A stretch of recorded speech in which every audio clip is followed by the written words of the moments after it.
Good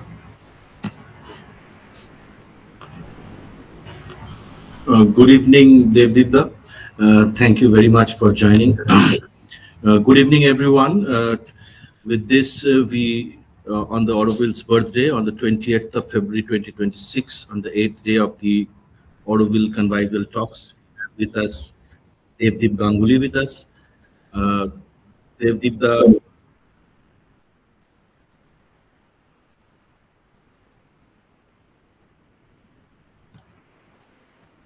what happened? Okay. Yeah. So I will briefly introduce Devdip Ganguli to our audience, and then I will pass on the mic to Devdip Ganguli to speak on his very important talk, which is Auroville between the past and the future. Devdip Ganguli is a faculty member at Sri Aurobindo International Center for Education in Pondicherry. He has taught courses on Sri Aurobindo's philosophical works for over 2 decades. He has also serves as the adjunct faculty at the California Institute of Integral Studies, San Francisco. He is co-editor of Reading Sri Aurobindo, Penguin Random House 2022, a volume introducing the collected works of Sri Aurobindo through contemporary scholarly perspectives. His research explores questions of consciousness, emerging technologies, and spiritual practice, with particular attention to integral yoga in both its historical development and contemporary expressions. Thank you, Devdipta. Please take on into your talk, Auroville between the past and the future. Thank you for having me, Ribu. And I'm really honored to be speaking today on Auroville's anniversary, on Auroville's birthday. It's been quite a day today. On one hand, we are celebrating this truly unique and special experiment of human unity. And at the same time, not very far from us, we have a conflict that began this morning and that threatens to engulf the region. And I don't think that these events are all unrelated at some occult level. We have seen in the work and life of the mother in Sri Aurobindo that there is often some very interesting correspondences between dates and events that are important in their calendar. I want to focus today on this aspect of past and future. It's not my presentation or my talk today is not really an academic presentation. It's more a sharing of certain ideas and thoughts that I think are worth pondering over in the present context of the world and Auroville.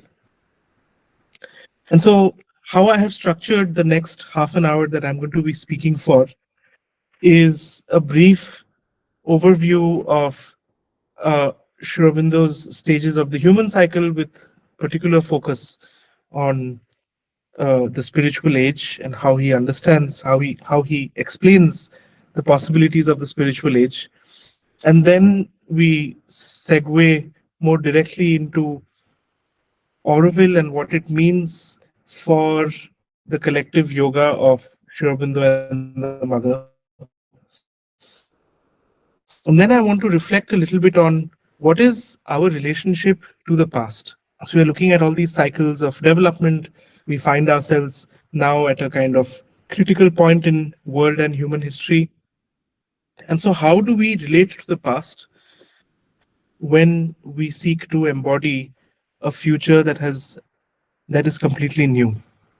Because I feel that this is something important to consider, particularly in an Indian context where we have a very hallowed, profound, deep spiritual past.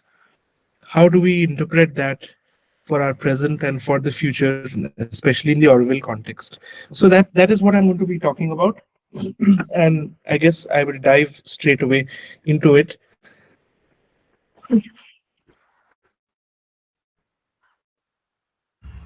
Sorry, I have a bit of a bad throat. So I'm sure that many people who have read Sri Aurobindo are aware that in the human cycle, Sri Aurobindo speaks about certain stages or cycles of society. He draws this idea from, he draws the names, at least, the terms he draws from a German sociologist called Lamprecht, but then he reinterprets these terms in his own very unique and novel way.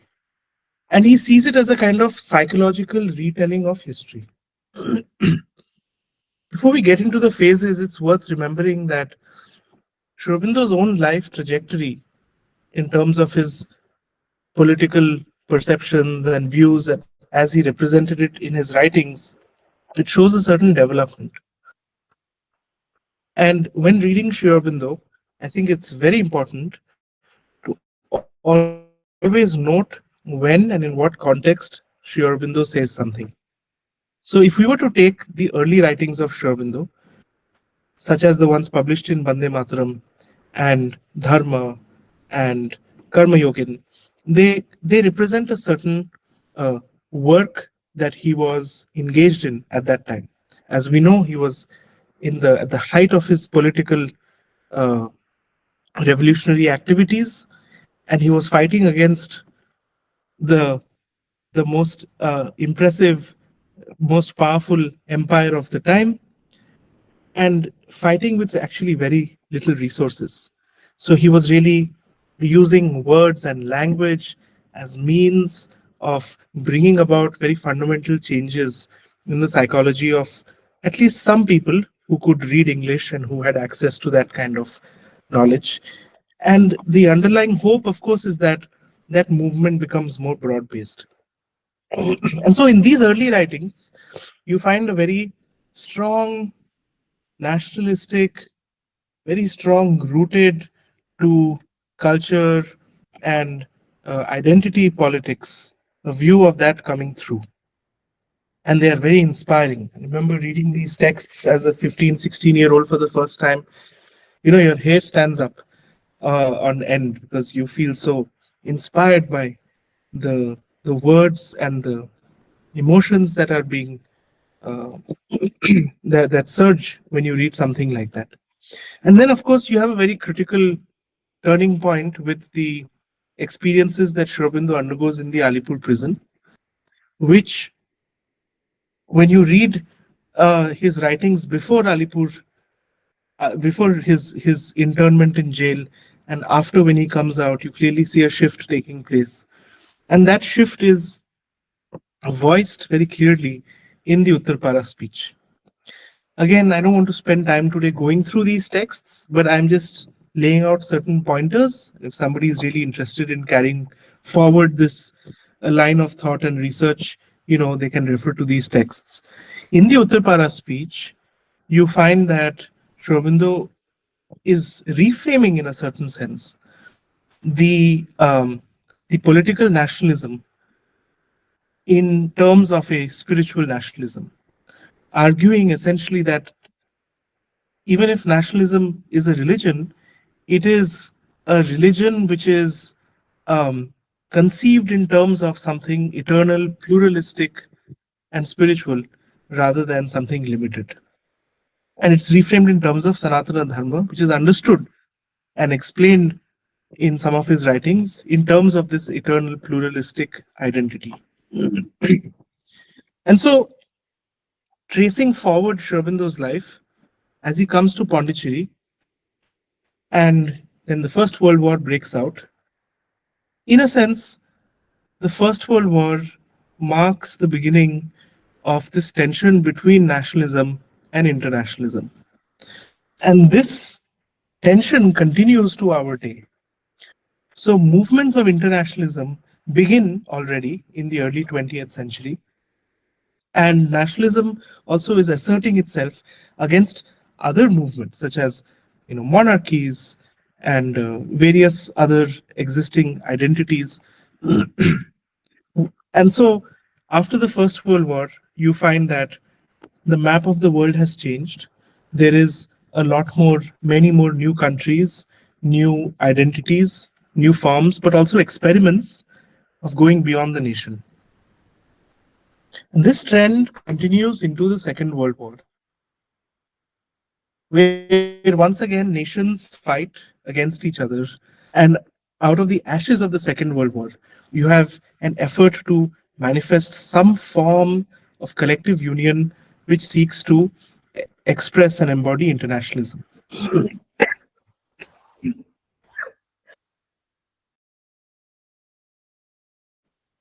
So now, where does Sri Aurobindo stand in terms of nationalism and internationalism? Well, I think it's very clear to those who read his later writings, especially if you read the Independence Day message of 15th August 1947, where he does not see these truths as contradictory. Nationalism expresses the need for a rooted identity, and internationalism expresses the need for a global peace and unity. And so this interplay between the diversity that is represented by nations and the unity that is fundamental to the human soul, this unity in diversity is something which is very fundamental to Sri Aurobindo's vision when it comes to collective identities. So this unity in diversity is, in a sense, the work of the world, and particularly India is viewed as a prime example of a nation which is constantly dealing with this challenge and possibility,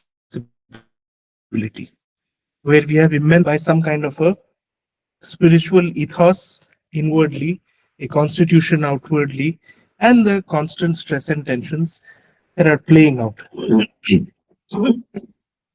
So now I'm coming a bit more to the human cycle itself. What we find in the human cycle is a discussion of stages of human society tracing back from the early period. The symbolic age leads to the typal age, leads to the conventional age, which leads to the individualistic or rational age, and which opens the way to the subjective and the spiritual ages. I don't want to spend much time on the symbolic, typal, and conventional, but let us focus a bit more closely on what has been happening over the last few centuries. So, in over the last few centuries, we find that reason has been used as an instrument of bringing about order and knowledge and some kind of collective organization. And so the individualistic or the rational age begins by questioning the conventions of the past. And at some point, the reason turns its attention to what kind of collective future needs to be established. And it is in that context that we read about various experiments. So, socialism, democracy, these are all experiments of the reason trying to find some kind of principle around which to organize human unity or even national identity. So, one interesting parallel that Sri Aurobindo draws between this nationalistic age and these principles is a discussion on the French Revolution. Now, emerging out of the French Revolution is a triad, a triadic concept, which is almost mantric in its application to collective life: liberty, equality, and fraternity. And Sri Aurobindo calls them the godheads of the soul, right? And what we find very interestingly is that in our journey, in our collective human journey over the last few centuries, there have been many experiments to manifest liberty and equality, and of course, a little bit of fraternity as well. But what we also find, strangely enough, is that whenever there is a stress on liberty, for some reason, equality suffers. And whenever there is a stress on equality, liberty suffers. This is played out historically in many different ways. But conceptually, it's not difficult to understand. Liberty requires freedom. Freedom means that people grow at different rates and paces. And at some point or the other, inequalities will come in.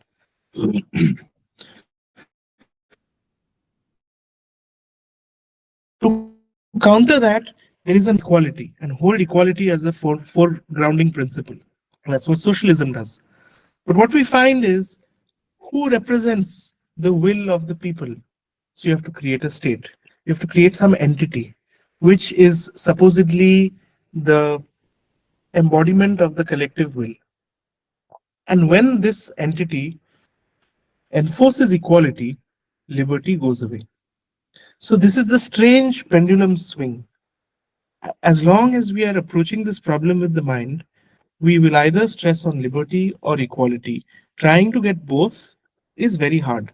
There can be some compromises, but on the whole, when we apply this problem at scale in large groups, in large social entities, we fail without the third term, which is fraternity. So, what is fraternity? Fraternity, of course, is a word which does not adequately express the deeper intention which Aurobindo is putting into it, namely the common spiritual core in all human beings. We often translate fraternity as brotherhood, but for Sri Aurobindo, it's not just an emotional or a psychological sense of brotherhood, but a deeper inner connection.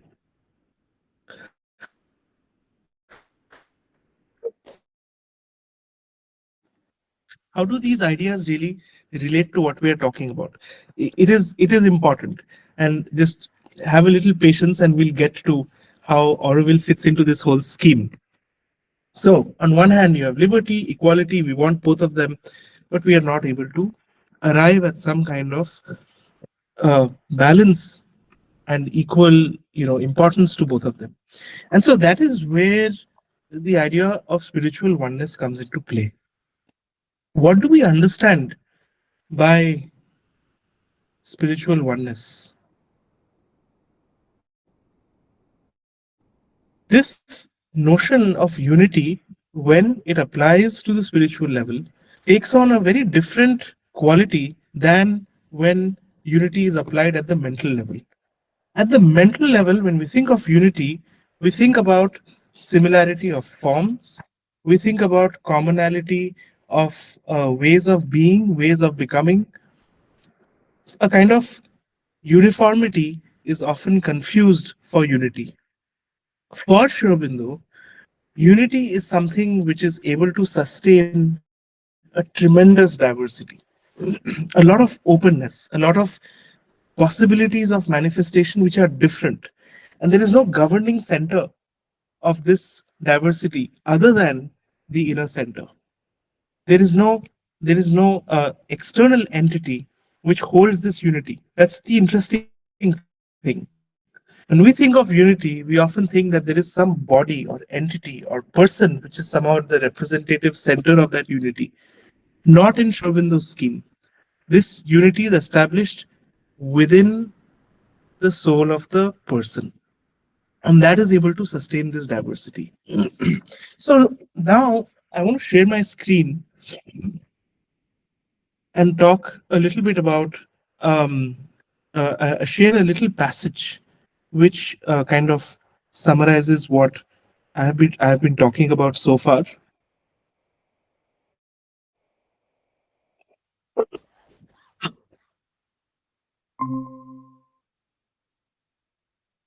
So if you see here, are you able to see the screen, Rivu? We can see Devdip. Okay. So he speaks about, after discussing um, democracy and socialism and collective egoisms of various kinds, he speaks about a spiritual anarchism. And I believe that this passage may have been shared in one of your earlier talks by Devashish Da, but it bears highlighting because he says the solution lies not in the reason, but in the soul of man, in its spiritual tendencies. It is a spiritual and inner freedom that can alone create a perfect human order. It is a spiritual greater than the rational enlightenment that can alone illumine the vital nature of man and impose harmony on its self seekings, antagonisms, and discords. A deeper brotherhood, a yet unfound law of love, is the only sure foundation possible for a perfect social evolution. No other can replace it. And then he goes on to talk a little bit more about this unfound law of love, and he says it's not vital instincts, it's not reason, it's something which is in the soul, that it must find its roots. The love which is founded upon a deeper truth of our being, the brotherhood, or let us say, the spiritual comradeship, which is the expression of an inner realization of oneness. Now, how do we arrive at this? And this is something important. The next paragraph, Sri Aurobindo says, this is a solution to which it may be objected that it puts off the consummation of a better human society to a far off date in the future evolution of the race. For it means that no machinery invented by the reason can perfect either the individual or the collective man. An inner change is needed in human nature, a change too difficult to be ever effected except by the few. This is not certain, but in any case, if this is not the solution, then there is no solution. If this is not the way, then there is no way for the humankind.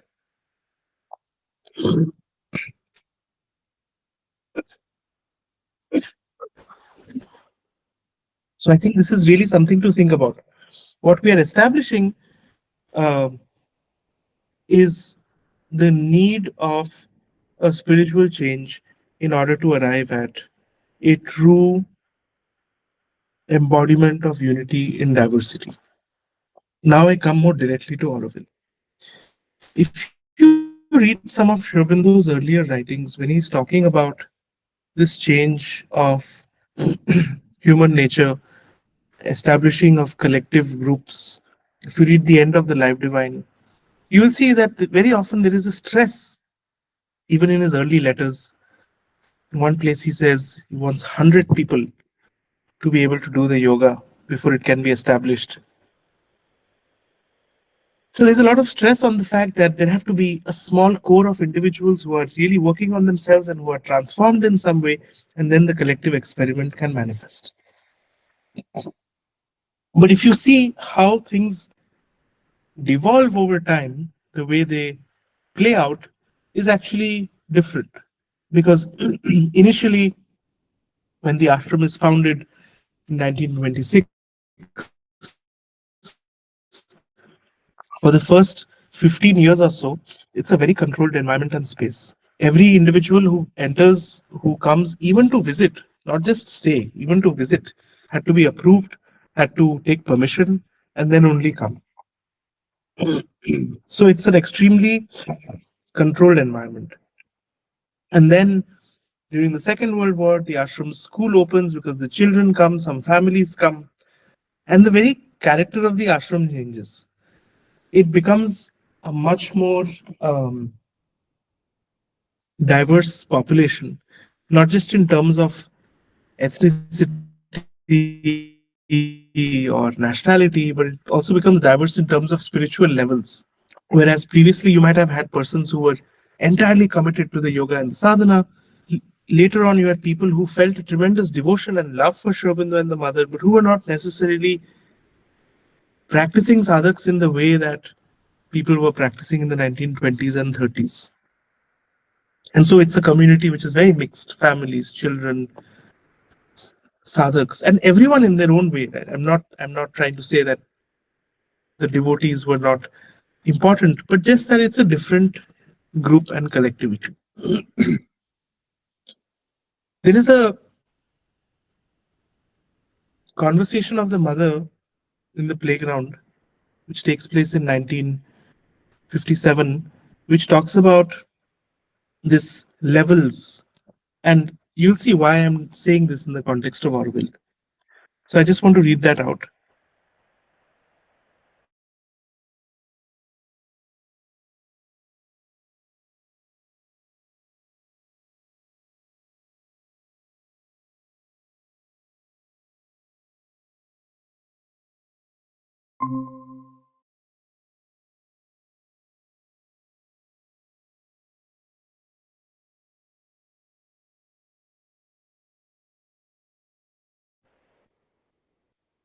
Okay. So this is 21st August 1957, and again, this is something that Devashishta pointed out to me, which I found very interesting. He says, somebody's asking the mother, Mother, for quite some time there has been a feeling that the general consciousness in our activities has fallen, especially since the ashram has grown so large. What is the reason for it, and how can we put it right? And then she says something really interesting. She says, let me just read this out. For a very long time, the ashram was only a gathering of individuals, each one representing something, but as an individual and without any collective organization. They were like separate pawns on a chessboard, united only in appearance, or rather by the purely superficial fact of living together in the same place and having a few habits in common. Each one progressed or didn't progress according to his own capacity and with a minimum of relations with others. So, in accordance with the value of the individuals constituting this odd assemblage, one could say that there was a general value, but a very nebulous one with no collective reality. This is the important point. And then she says, it is only quite recently that the need for a collective reality began to appear, which is not necessarily limited to the ashram but embraces all who have declared themselves. I don't mean materially, but in their consciousness, to be disciples of Sri Aurobindo and have tried to live his teaching. Among all of them, and more strongly since the manifestation of the supramental consciousness and force, there has awakened the necessity for a true communal life. I think this is very important. This is 10 years before the establishment of Auroville. So, the necessity for a true communal life, which would not be based only on purely material circumstances, but would represent a deeper truth and be the beginning of what Sri Aurobindo calls a supramental or Gnostic society. He has said, of course, that for this, the individuals constituting this collectivity should themselves have this supramental consciousness. But even without attaining an individual perfection, even while very far from it, there was at the same time an inner effort to create this collective individuality, so to speak. The need for a real union, a deeper bond has been felt, and the effort has been directed towards that realization.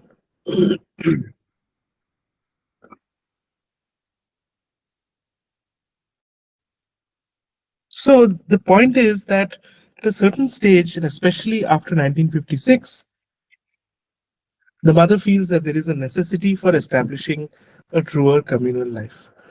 And that is, I would say, the inner impetus for the creation of Auroville. A lot can be said about how this impacts the ashram, the role of the ashram and Auroville, and so on, but we don't have the time, the scope to go into all of that at the moment. But I just want to highlight this idea that Auroville is born from a need to embody some kind of a collective aspiration. Even though the people constituting this collectivity were, and even today, are not necessarily perfect or supramentalized. And yet, the aspiration, the necessity, the movement towards it is essential to hold the place together. Now, we have often, I've finished my half an hour, but I will just take a little more time because I think it comes to a very important aspect of the talk, which is when we talk about Auroville, we often hear two things. One is this tension between freedom and discipline. How much freedom is required or should be given to people? How much of discipline should be enforced?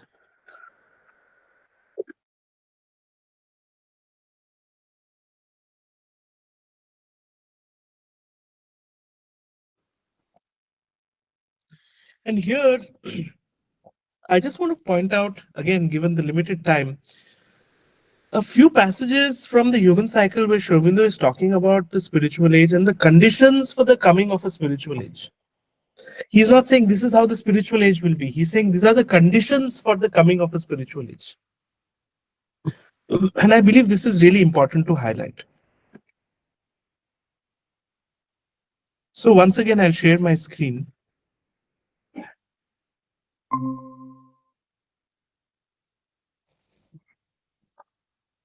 He says, it is enough to say that a spiritual human society would start from and try to realize three essential truths of existence. What are these three things? Three things which are one. For so sorry, I missed out a line. To realize three essential truths of existence, which all nature seems to be an attempt to hide by their opposites, and which therefore are as yet for the mass of mankind only words and dreams: God, freedom, unity. Three things which are one. For you cannot realize freedom and unity unless you realize God. You cannot possess freedom and unity unless you possess God. Possess at once your highest self and the self of all creatures. The freedom and unity which otherwise go by that name are simply attempts of our subjection and our division to get away from themselves by shutting their eyes while they turn somersaults around their own center. When man is able to see God and to possess Him, then he will know real freedom and arrive at real unity, never otherwise. So, this is, of course, establishing the aspect of the divine as the center for freedom and unity.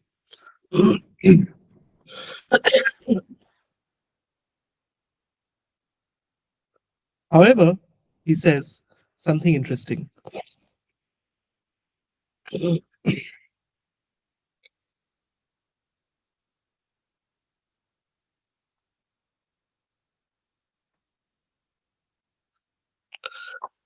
He says, this is a very interesting chapter. For those of you who are interested, this is something that you should really read, the last 4 chapters of the human cycle. But here he says, therefore, the law of a growing inner freedom is that which will be most honored in the spiritual age of mankind. True it is that so long as man has not come within measurable distance of self-knowledge and has not set his face towards it, he cannot escape from the law of external compulsion, and all his efforts to do so must be vain. He is and always must be, so long as that lasts, the slave of others, slave of his family, his caste, his clan, his church, his society, his nation. But in the measure, he says, we must feel and obey the compulsion of the spirit if we would establish our inner right to escape other compulsion. We must make our lower nature the willing slave, the conscious and illumined instrument, or the ennobled but still self-subjected portion, consort or partner of the divine being within us, for it is that subjection which is the condition of our freedom. Since spiritual freedom is not the egoistic assertion of our separate mind and life, but obedience to the divine truth in ourselves and our members and in all around us. And then later, a little later in the paragraph, he says, but we have even so to remark that God respects the freedom of the natural members of our being, gives them room to grow in their own nature, so that by natural growth and not by self extinction they may find the divine in themselves. The subjection which they finally accept, complete and absolute, must be a willing subjection of recognition and aspiration to their own source of light and power and their highest being. Therefore, even in the unregenerated state, we find that the healthiest, the truest, the most living growth and action is that which arises in the largest freedom possible. And that all excess of compulsion is either the law of a gradual atrophy or a tyranny varied or cured by outbreaks of rabid disorder.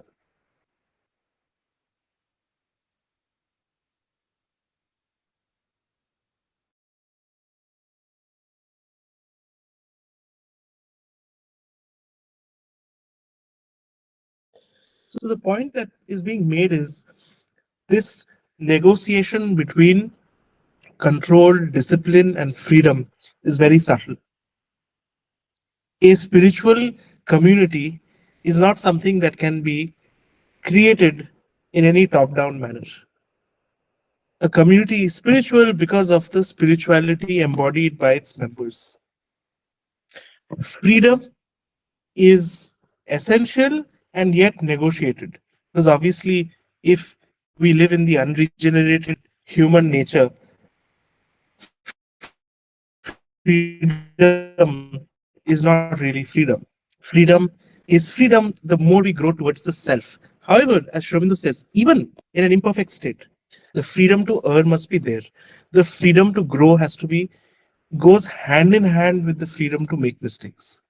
And so I think these are some you can say insights from the human cycle that we can apply to the context of Auroville. And the last 5 minutes that I want to talk about is this relationship of past and future. What we have seen so far is that Auroville stands at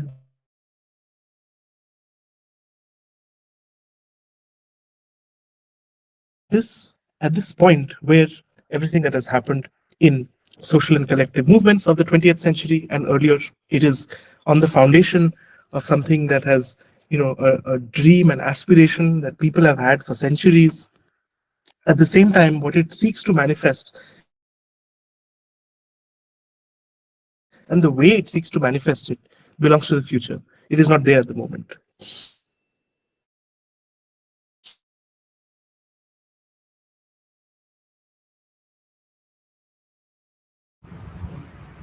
Devdipta, I think we lost you.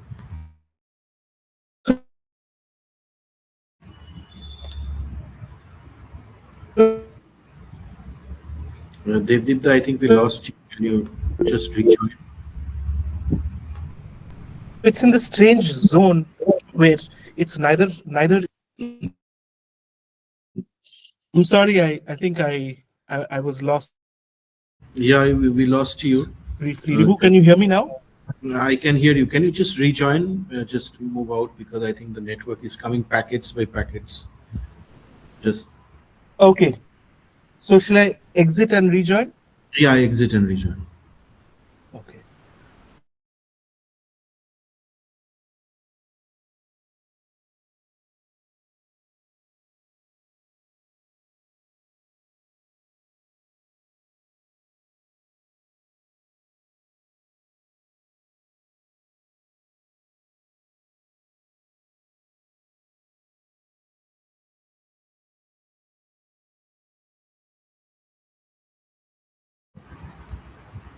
Thank you.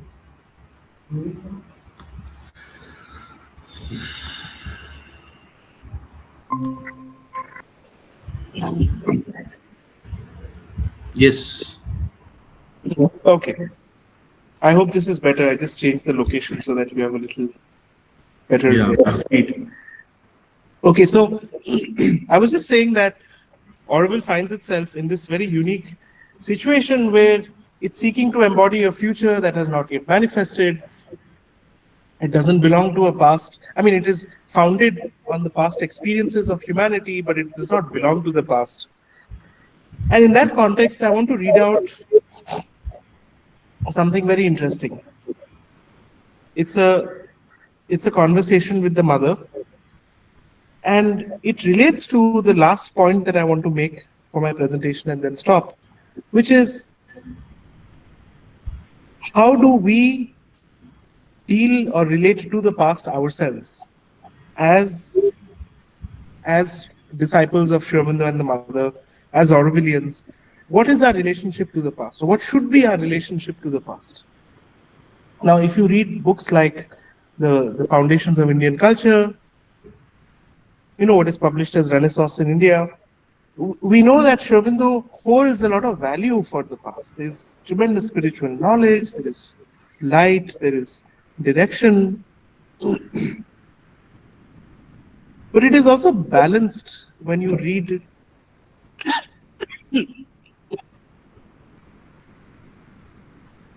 It's also balanced by the aspiration for the future. So this is a very short text that I want to share.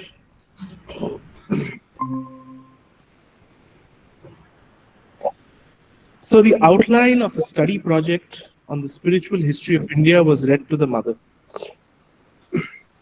She commented,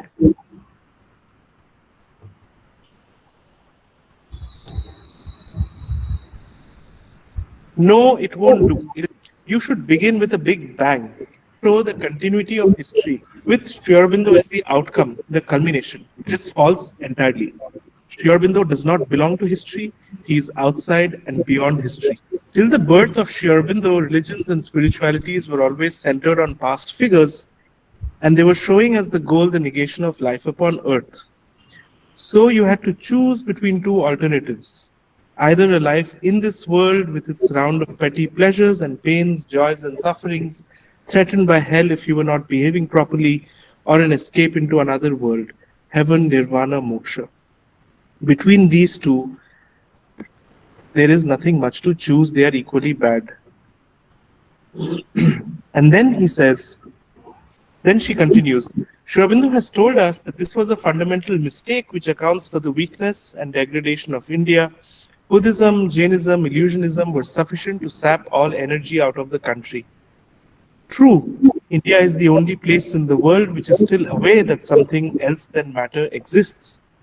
The other countries have quite forgotten it, Europe, America, and elsewhere. That is why she still has a message to preserve and deliver to the world, but at present she is splashing and floundering in the muddle. Sri Aurobindo has shown that the truth does not lie in running away from earthly life, but in remaining in it, to transform it, divinize it, so that the divine can manifest here, in this physical world. You should say all this at the first sitting. You should be square and frank, like that. Then, when this is told strongly, squarely, and there is no doubt about it, and then only you can go on and amuse them with the history of religions and religious or spiritual leaders.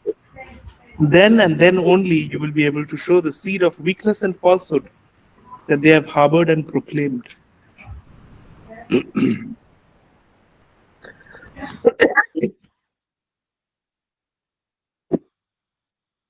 Then and then only you will be able to discern from time to time, from place to place, an intuition that something else is possible. In the Vedas, for instance, the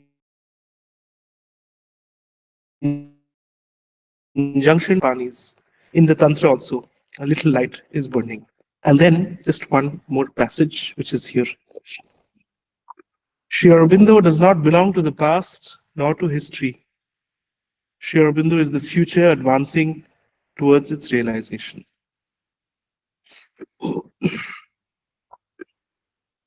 So, my personal view, and this is as somebody who has studied and taught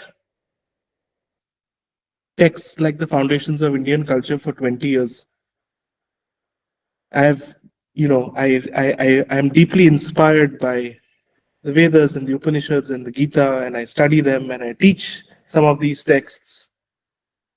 But my personal view is that in relation to the supramental yoga, in relation to Auroville, we have to have a very fine balance between being inspired by the past, but not holding up the past as a model for the future. And in my conversations with older sadhaks in the ashram who have been around for a very long time, I have had some really interesting insights about how the mother was, and Sri Aurobindo, of course, in his writings, that is very clear, but the mother, in the way that she spoke to them and talked to them and taught them, she was really focused on the future. And that future is not a future that is simply recreating any kind of past spirituality. It is founded on those realizations. But what form the future will take is something completely new. And so I will end with this idea that Auroville is a city or a place that aspires to grow into a city which in its heart really belongs to the future that will be shaped by a vision and a power and possibilities that are completely new to humanity. And if we are to be true to its vision, we must keep always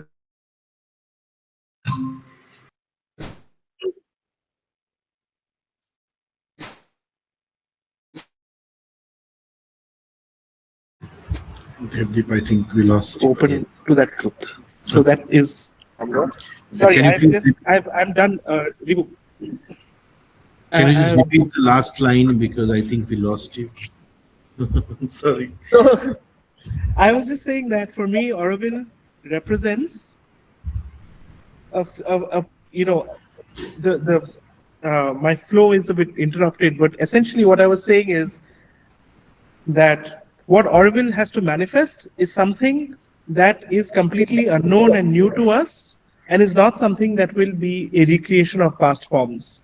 It can be inspired by past realizations and experiences, but ultimately there is an entirely new power which has to manifest and create what Auroville is for the future. So therefore, I end with this idea about, my presentation is about Auroville between past and future.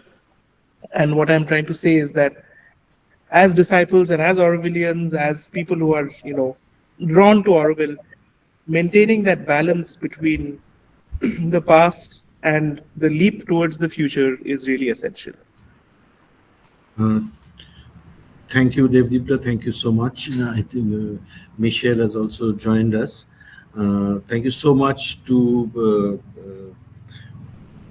for your talk and to kind of reaffirm the humility that we need to be able to discover our the divinity within us is one of the essential work. Yes, we are far from that supramental uh, being, but we have to kind of hold that space and we have to consciously work towards to ensure that at least we should have that awareness within us that we are somewhere the guardians of such a world in the making. Thank you very much, Devdipta, for your talk. Uh, is I'm it sorry about the coughing and the connection. I'm a bit under the weather, so it was not ideal, but I hope that you managed to record whatever you could. Yeah. Uh, Devdip, also if you can kind of, we have some time before we go with Michelle. What has been, when did you kind of come in contact with Auroville first, and what were your first impressions, and what Oh, keeps you coming back? It's just, yeah. First, Michelle, good evening. It's so nice to see you. Good evening, Devdip. I'm sorry I could not attend your talk, but I will watch the recording later. Am I audible? yes, you are audible. Yeah, I think audible. we should get a conversation where we'll also get the sound check done before we go. We have still 10 minutes. So I said I will So, watch your. yes, yes, yes, Michelle. Sure, sure, no problem. So, to answer your question, Rivu, um, my contact with Auroville. So, let me put it this way. My parents grew up in the ashram school. So they were here from the early 50s. And actually, they came here because so it's 4 generations. My great grandfather came to Pondicherry and settled here. And then on my mother's side, my grandfather. Then my parents were students when the mother was still teaching. Um, some of the passages that I read out today, the conversations in the playground, they would have actually been there, in the and then when Auroville started in 68, my mother represented one of the states. She put the soil of Assam into the urn, and my grand aunt was given the work of handling the phone for all the communication, for all the people coming from outside.